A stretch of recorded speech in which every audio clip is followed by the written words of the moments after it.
Straight of Hormuz में पूरे समंदर में ईरान ने जहां माइंस बिछा रखे हैं, उस स्ट्रेट ऑफ हॉर्मुज से जिस देश को निकलने की इजाजत है, यानी जिस देश का ऑयल टैंकर सुरक्षित निकल सकता है, वो भारत है। कुछ लोगों ने यह कहा, जब अमेरिका ने अपनी पनडुब्बी के द्वारा ईरान का एक नेवल शिप डुबाया, उसके बाद लोगों ने कहा कि भारत को बचाना चाहिए था, वो हमारे मेहमान थे।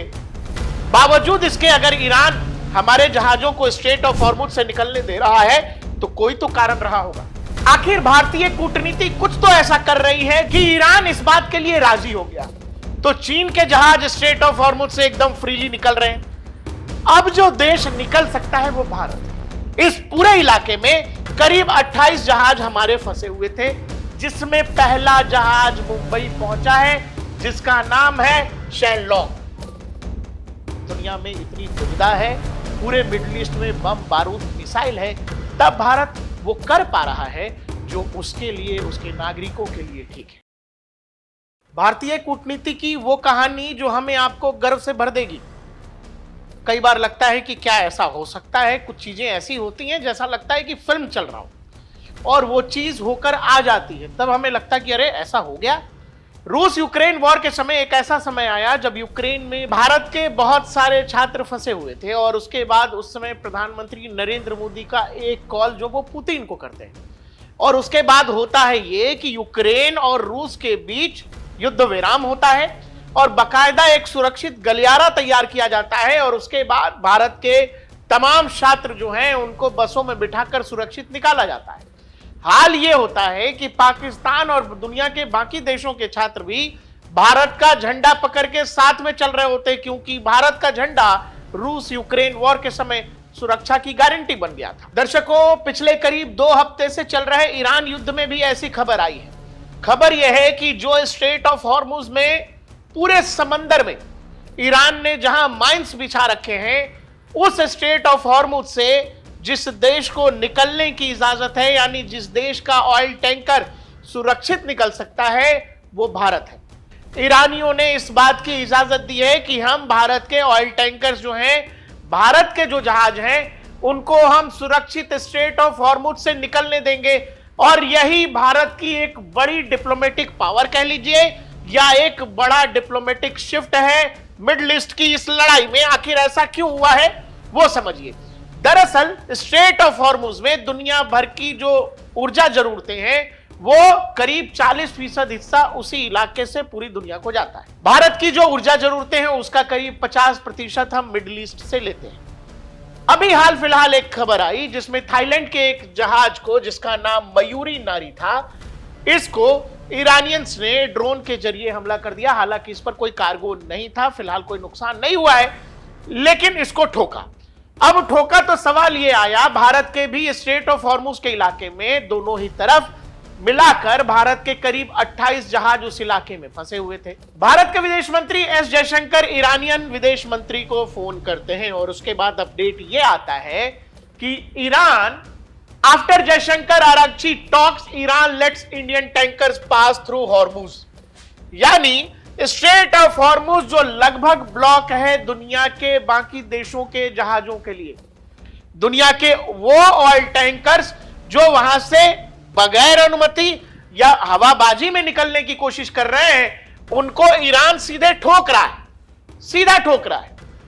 लेकिन जो भारत के जहाज हैं, उनके लिए यह कहा गया है कि आपके जहाज यहां से निकल सकते हैं। यह एक बड़ा डिप्लोमेटिक विक्ट्री कैसे है, यह समझिए। खामनेई की मौत के बाद हमारे यहां का ऑपोजिशन और बहुत सारे लोग ऐसा कहने लगे, अरे भारत को आलोचना करनी चाहिए, भारत छाती नहीं पीट रहा है, भारत कुछ बोल नहीं रहा है। तब हमारे जहाज वहां से निकलने दिए जा रहे हैं। ऐसा क्यों होगा? कुछ लोगों ने यह कहा, जब अमेरिका ने अपनी पनडुब्बी के द्वारा ईरान का एक नेवल शिप डुबाया, उसके बाद लोगों ने कहा कि भारत को बचाना चाहिए था, वो हमारे मेहमान थे। बावजूद इसके अगर ईरान हमारे जहाजों को स्ट्रेट ऑफ हॉर्मुज से निकलने दे रहा है, तो कोई तो कारण रहा होगा। आखिर भारतीय कूटनीति कुछ तो ऐसा कर रही है कि ईरान इस बात के लिए राजी हो गया। दर्शकों, दरअसल आज भी ईरान का एक नेवल शिप और उसके साथ जो उनके नेवी के जवान हैं, वो भारत की नेवी फैसिलिटीज में हैं, क्योंकि ईरान के विदेश मंत्रालय ने भारत से यह कहा कि हमारे इस जहाज को वहीं रोक लीजिए, अपने किसी बंदरगाह पर जगह दीजिए। तो बकायदा भारत ने उनके लिए अपने बंदरगाह में उनका शिप हमारे यहां एक तरह से पार्किंग में लगा हुआ है, और उसमें तमाम जो जवान होंगे वो भारत की नेवी फैसिलिटी का में रह रहे हैं, मतलब युद्ध से दूर। इसीलिए आपको यह समझना पड़ेगा कि स्ट्रेट ऑफ हॉर्मुज के दरवाजे अगर भारत के लिए खुल रहे हैं तो यह कोई एक तरफा काम नहीं है, यह दो तरफा है। कूटनीति में लेन देन ही चलता है। और यह जब खबर है तो यह बिल्कुल वही याद दिलवाता है जब रूस यूक्रेन वॉर के समय पाकिस्तान के भी छात्र भारत का झंडा लेकर के चल रहे थे। उन्होंने कहा कि भारत के झंडे को लेकर के चलना एक सुरक्षा का विश्वास देता है, और हम इसीलिए भारत ने बांग्लादेश, नेपाल, पाकिस्तान के कई सारे बच्चों को यूक्रेन से हमने निकाला है। वही सब कुछ अब इस वॉर में होता दिख रहा है। इसीलिए ये एक बड़ी डिप्लोमेटिक विक्ट्री है। आपको यह समझना पड़ेगा, तीन तरह से निकलेंगे जहाज वहां से। एक जो पहले से ही निकल रहे हैं, जो चीन का जहाज है। आपको यह पता है चीन ऑलरेडी इस वॉर को जो हो रहा है उसको ईरान को बहुत कुछ चीन दे रहा है, चीन पे कर रहा है। तो चीन के जहाज स्ट्रेट ऑफ हॉर्मुज से एकदम फ्रीली निकल रहे हैं। अब जो देश निकल सकता है वो भारत है। भारत के जहाज वहां से निकलेंगे। बस भारतीय जहाजों को करना यह है कि स्ट्रेट ऑफ हॉर्मुज यानी ये जो करीब 33 किलोमीटर का गलियारा है, यहां पहुंचने से पहले भारतीय जहाजों को ईरानियन अथॉरिटी से बात करनी पड़ेगी, और उसके बाद ईरानियन अथॉरिटीज उनको पास देंगी और वहां से भारत के जहाज सुरक्षित निकल सकेंगे। इस पूरे इलाके में करीब 28 जहाज हमारे फंसे हुए थे, जिसमें पहला जहाज मुंबई पहुंचा है जिसका नाम है शैनलॉन्ग।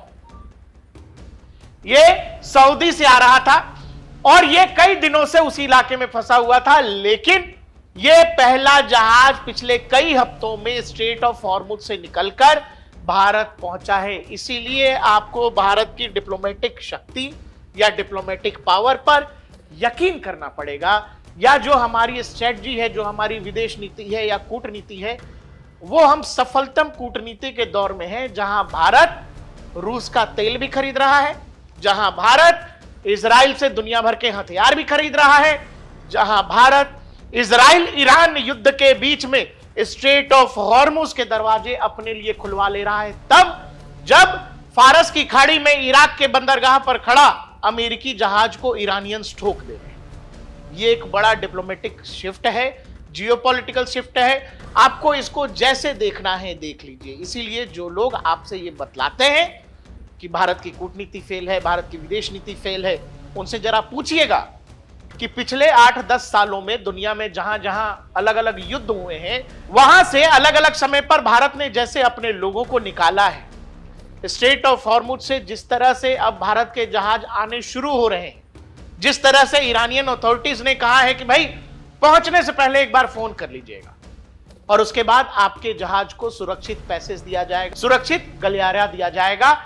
और चीन के बाद इकलौता भारत है जहां से वो निकल सकते हैं, जो बिना पूछे जाएगा और बगैर हवाबाजी के जाएगा और बगैर जानकारी के जाएगा। उसकी हालत क्या हो रही है वो दुनिया देख रही है। अमेरिकी नेवी उस इलाके में जाने से बच रही है क्योंकि उनको पता है कि वहां मामला बेहद खराब हो जाएगा। ट्रंप कह रहे हैं कि ईरान के पास नेवी बचा नहीं है, लेकिन ईरान उस पूरे ही इलाके को डिक्टेट करने में सफल हो रहा है। और क्यों?